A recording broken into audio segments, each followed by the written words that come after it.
Hi there, welcome to the Emergency Home Learning Summit. I am Meryl Leineberger, the founder and COO of Microschool Builders. Today I'm going to be talking with you a little bit about two terms that may have come across your radar in the last few months, and they are pandemic pod and microschool. So let's jump right in. So what is a pandemic pod? You may have heard the term. Good Morning America did a story in July about pandemic pods, and they also threw in the term microschools. Pandemic pods, you can find them actually listed as several other things. I've seen the term bubble. I've seen the term quarantine. So what they both have in common. It's so funny. I love to do the drawings while I'm talking, but it's funny, I'm not the best writer while I'm talking. So what I was trying to write was the word quarantine. There we go. So back to what I was saying. Good Morning America did a story about pandemic pods. What they talked about, and what you will see if you did any research, if you Googled the term, if you've come across it, is generally it is a gathering of less than 12 children. And actually, in many cases, it's even fewer than that. It's usually something that follows the CDC guidelines about how many people can be gathered together at one time. Now, obviously, pandemic, in the term pandemic pod, refers to the COVID-19 outbreak, the global pandemic. And today, at the time of the recording of this session, it is Thursday, October the 1st, 2020, and we've had over 1 million confirmed deaths from the pandemic across the planet, and we've had over 200,000 deaths reported in the United States alone. So we're still in the thick of this. The term pod has sprung up to describe when we want to be able to get together in a group.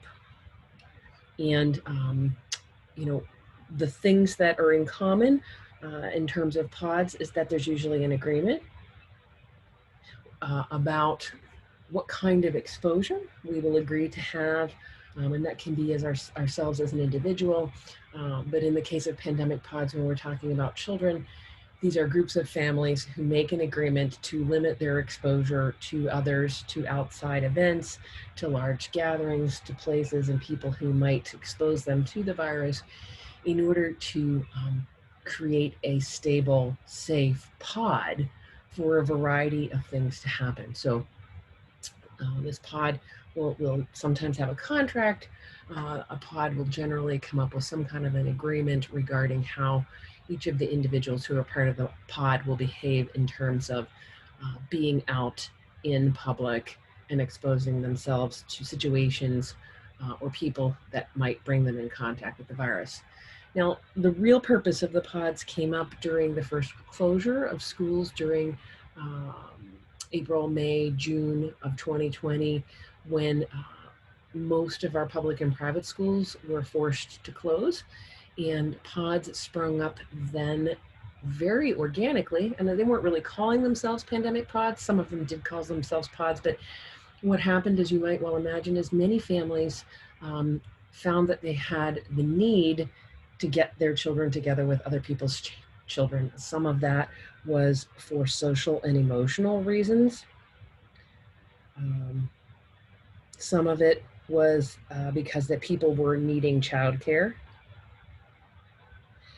Some people got their kids together because they needed learning support that parents were unable to give or needed extra help with. If we had students learning at a distance remotely using technologies, perhaps children needed someone to help them get logged in so that a parent could be free to do their own remote working. There were lots and lots of other reasons that pods sprung up. They sprung up for opportunities for children to have time to play, and so on. So these organic gatherings of families for the purpose of bringing children together in a safe way became a bit of a movement with this Good Morning America story. There is a Facebook group out there. It's called Pandemic Pod Maine, where you can find a very large number of people posting about pods. That group got so large, it got over 40,000 members the last time I checked. It hasn't since then broken into much smaller pod groups that are focused on specific regional areas. And in those Facebook groups, people are posting the needs they have for their children, the needs that they have to hire a teacher, the needs that they have for things like guidance on insurance or how to do payroll for a teacher, things like that.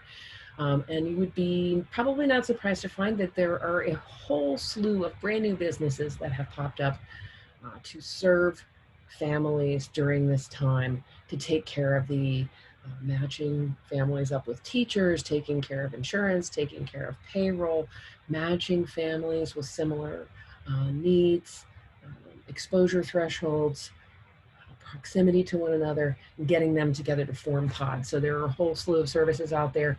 It is a whole brand new cottage industry that has popped up just as a result of the pandemic. So that's, I think, pretty much what I wanted you to understand about pandemic pods. The thing that I think that makes the pandemic pods unique is that this is something that has happened in response to the pandemic. So it is a kind of a knee-jerk reaction. It is actually thoughtful response to the needs, but it's something that's come up in response to this immediate urgent need that families have to have childcare, to have learning support, to have community for their children during a time when they're not able to be part of traditional schooling situations. So if we go and we look next at the term microschool, there are some similarities for sure, and we'll talk about that shortly, what the similarities are. But what you will note, if you were to look up a definition for microschools, microschools have been around for a while. They generally have less than 150 kids, but right now, most of our microschools are doing something very similar to what the pods are doing, and they're having less than 10 per teacher or per group that gathers together. So very similar to a pod. What's maybe a little bit different about a microschool is that it is very much focused on the existing community. And what I mean by that is a microschool owner will usually do some market research to find out what's already available in the community, what kind of learning experiences do children have, what are the strengths and weaknesses of the schools already there, and they'll be looking for some kind of a gap, some kind of a need that's going unmet. And so we'll usually say that a microschool focuses on a niche market. So there are microschools that have a STEM focus, microschools that have an arts focused, that are arts focused. There are microschools that are primarily outdoors. Those are our forest schools. Our Waldorf schools, our Montessori schools, our democratic and free schools, our liberated learners schools, our Acton academies. These are all versions of microschools that you may have heard of, that you could go on a hunt for. They all have a different kind of a focus. They all have different visions and missions for what they're doing. But the one thing that they tend to have in common is that they have a really strong student focus. They behave as a school does. So they're bringing children together with expert instructors or people who can support learning, so that that learning can be done in a community and have the benefits of being in community. So there is a similarity to pods. The main differences is that there's usually a good bit of planning that goes into opening a microschool. Another thing that's a hallmark for microschools is that there is generally more freedom on the part of kids, especially in comparison to traditional schooling. So what you will notice about a microschool is that there will be a greater amount of outside time generally. And this is not 100%, I'm just making broad generalizations, but most of our micro schools really take up the banner for outdoor education and give kids much more time outdoors, time to learn outdoors, time to explore, and time to play. You'll see a greater amount of independent learning or group projects. Very often in a micro school, you will see students have a personal learning plan where there is maybe some direct instruction in particular content areas that either the student needs to strengthen skills in or that the student has particular interest in.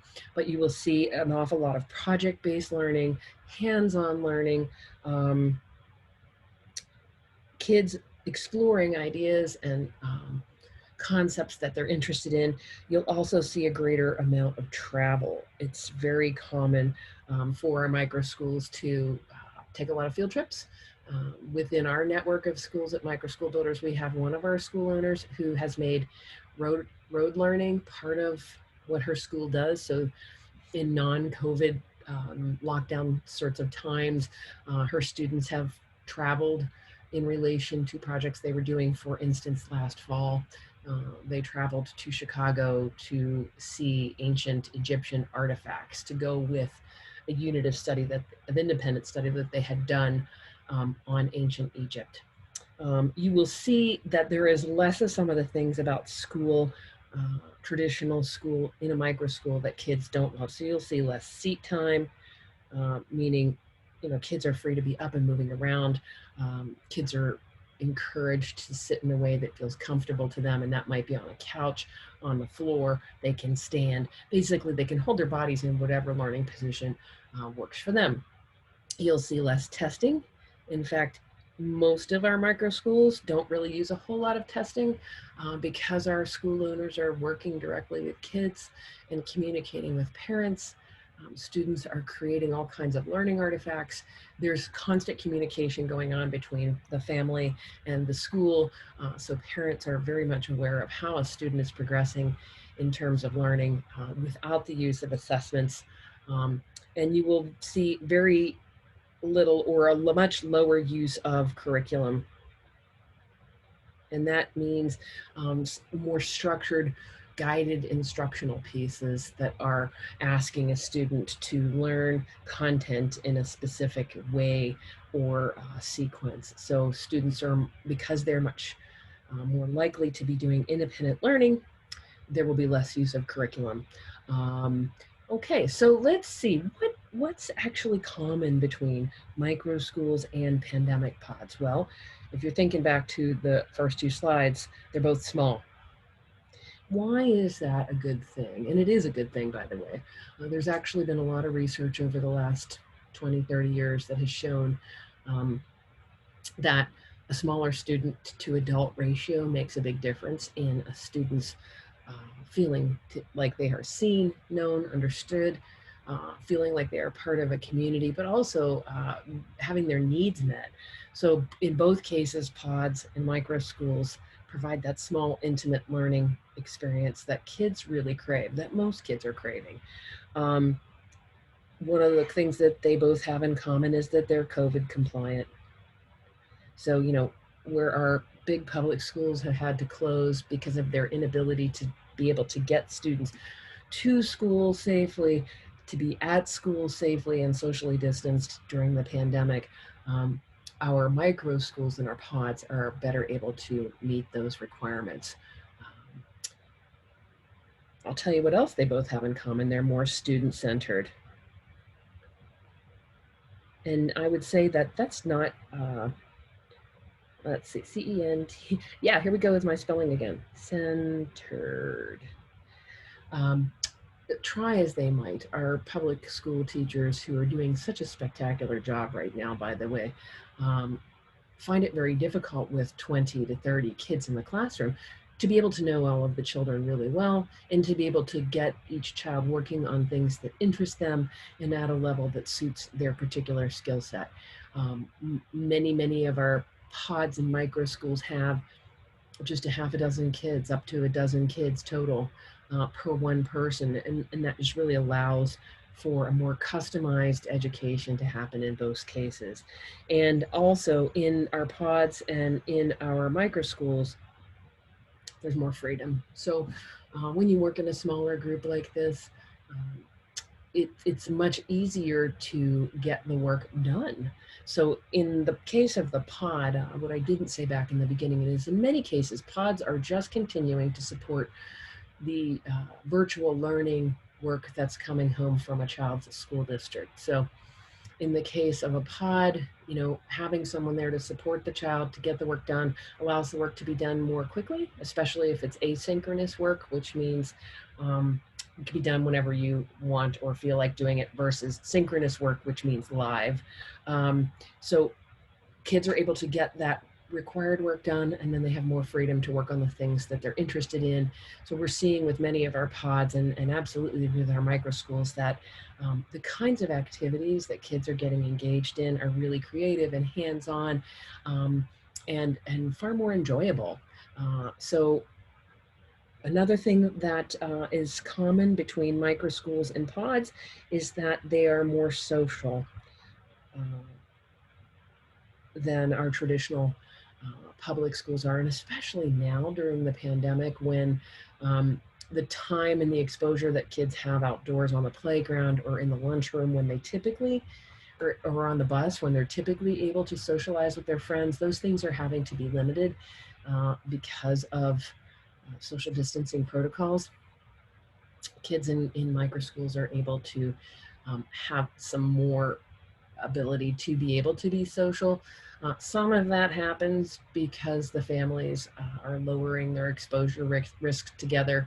And some of it is just because, a smaller group of kids is able to communicate with each other more easily and to be monitored by an adult who's helping to maintain safe distances for the children for safety's sake. And then one of the really most important things I think that's common to both pandemic pods and micro schools is that there is more parental involvement and input. Unlike your public school where your interests, your desires have to be sent to a principal or maybe taken to a school board, when your child's part of a pod, you're right in the thick of it with your child. You're negotiating with whomever is supporting the work. You may still be communicating with the child's traditional teacher or principal via email.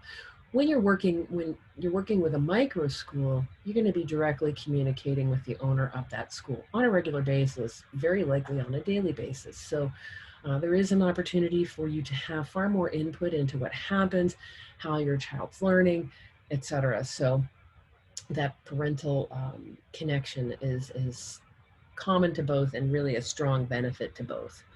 So you're probably wondering, how would I choose between being part of a pandemic pod or choosing a micro school for my child right now? Let's just say that you're at home. You've come to this home learning summit because your child is doing remote learning, and you're struggling with helping your child to get online every day, to do the work that they need to get done, and to do your own remote learning. If you're remote learning or remote working, or you're having challenges because you need to get out to work and you're thinking, I need to find a solution. How do I decide which one of these is best for myself? Well, let's start with the number one thing you need to do, and that is, what do you need? I want you to think through, do you need for your child to be cared for full time? Are you going to be able to participate to support your child and other children some of the time, or do you need full-time care? Do you want, and then I want you to think about, what does your child need? If your child is already pretty independent, you might not need as much support. If your child needs a lot of supports, if your child isn't a particularly independent learner, you might need to have a scenario that provides more support. And you can find that in either the pod or the micro school situation. But primarily, the first thing to think about is, what do you actually need?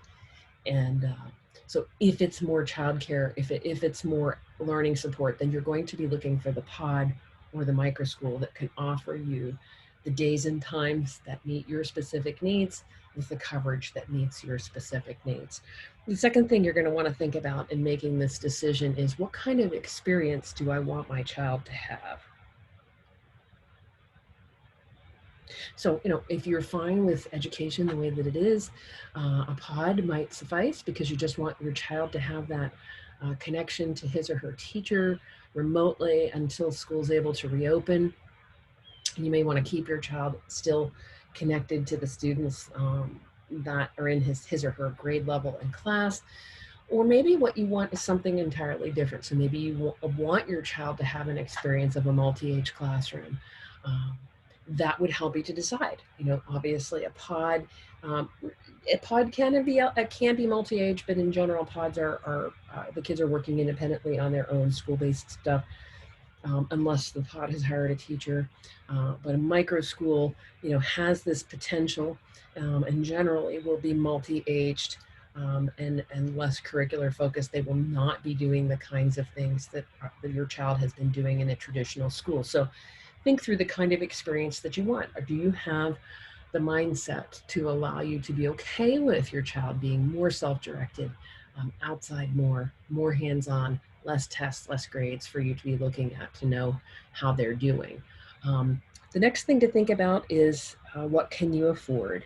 So the prices really do range. The pods are most likely a lower cost option.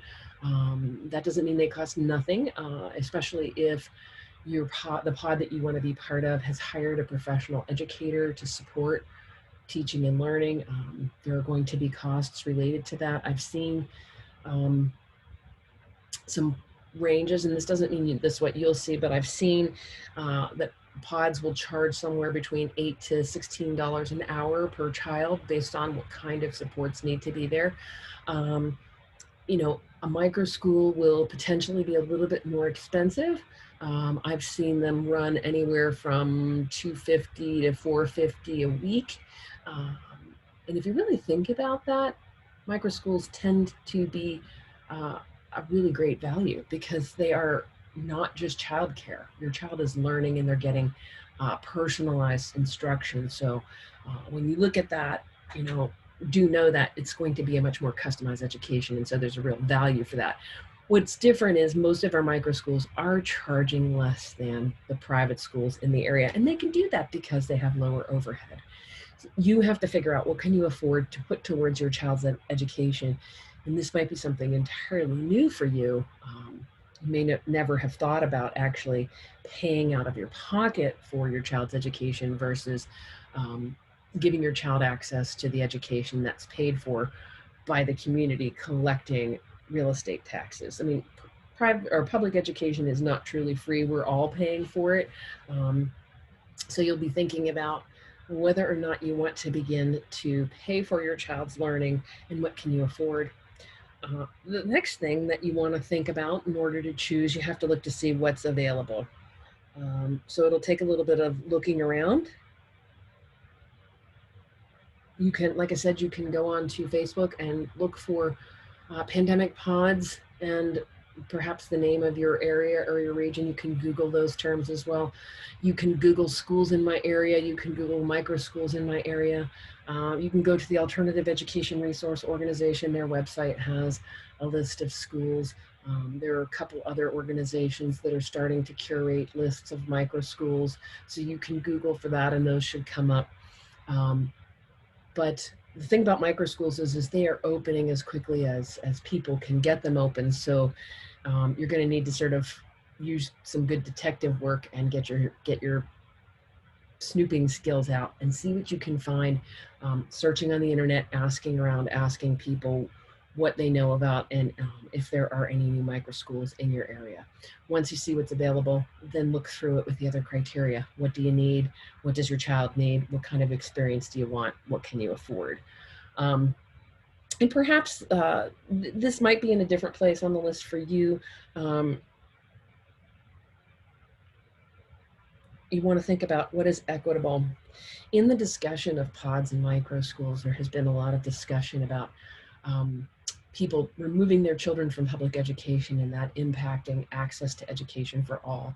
So wherever you choose to put your child, do be sure to be thinking about whether or not the pod or the micro school is making an effort to recruit students from various socioeconomic, racial, and other kinds of groups to groups who maybe don't traditionally have access to this different kind of education, and keep that in the back of your mind. You want to be looking for something that will benefit your child, but also will not be taking away from in any way or harming the kids' access to free private public education, or not private, free public education.